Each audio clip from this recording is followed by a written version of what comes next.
Alright, week 3 is here, and that means it's another game for 52 Weeks of Gaming 2020 edition.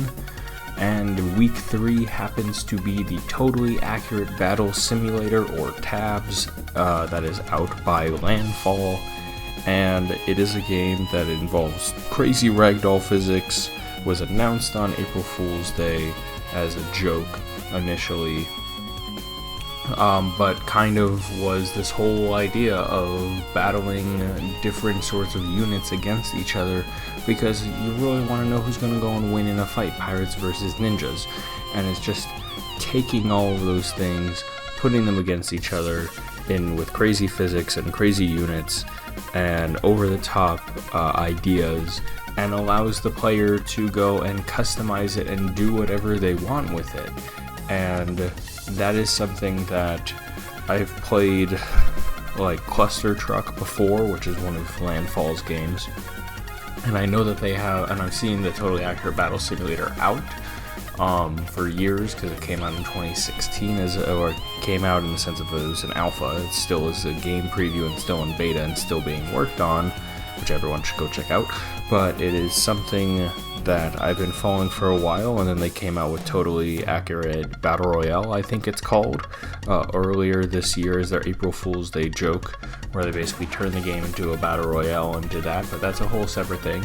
But for the simulator was something that I was glad to be able to finally get a chance to go and play, and there's a ton of ridiculousness to it. So it has a sandbox mode, which is you put in however many units on each side that you want and basically just start the fight and let it go at it. And you can kind of be like, who's going to go and win the fight? Like 3 archers or 1 Valkyrie, and kind of go back and forth with that and really test out some really unique scenarios in different situations. But they also have this campaign with some missions that I did the introduction for, and it kind of just pits you against, like, okay, you have like 50 guys that are in bales of hay. How are you going to go and defeat them with this power level that you have and this amount that you have to go and do? And it's creative and unique in that sense, because you have to go and really figure out the units, but it's just to go and kind of see how the game works, and you can take control of any of the units and control them. And I think my favorite matchup that I did was probably where I was like, I'm gonna go and put like 50 halflings against 1 mammoth and just, see what happens. And it's really funny to watch the ragdoll physics happen, and the sounds that the characters go and make, and they have these giant googly eyes, and it's just over the top and ridiculous.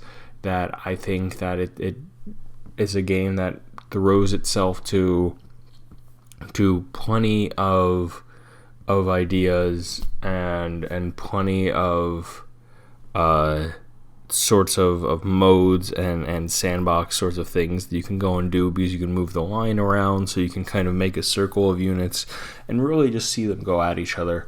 And that's all that this game is it's a simulator. It's a battle simulator. So it's that whole idea of like who would win in a fight, and then you can go and do it. And I think it's something that everyone would enjoy because of the over-the-top ragdoll physics. It's not gory, it's not ridiculous, but it is. Everyone has those scenarios that they go and think of. It's like the who would you rather fight like a horse, 1 horse, or one duck the size of a horse, or 100 horses the size of ducks. Simple question to go and ask, and so you have to go and think like who would go and win in a fight, Zeus or like 2 mammoths, or a mammoth. Like, okay, well, he has thunderbolts, but the mammoth is a giant and has a bunch of health, can easily stomp on him. So you kind of go back and forth and play these ridiculous scenarios and go through it to go and see just how ridiculous everything is, and that's why everyone would want to go and play it.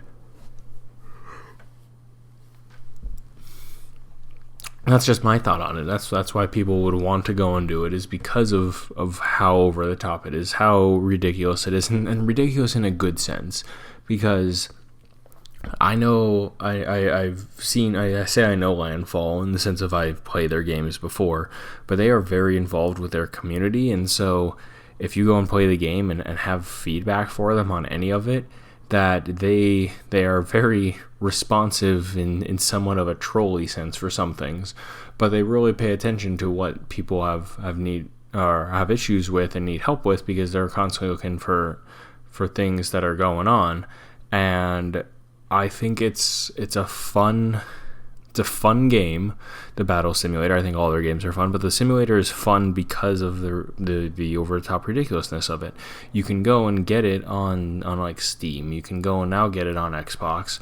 So there's different platforms to go and try this game on, to go and see like, hey, what sort of ridiculousness do I want to go and do, and do I want to go and play? And that's really the question that everyone has, like, who would win in a fight, and this game answers that.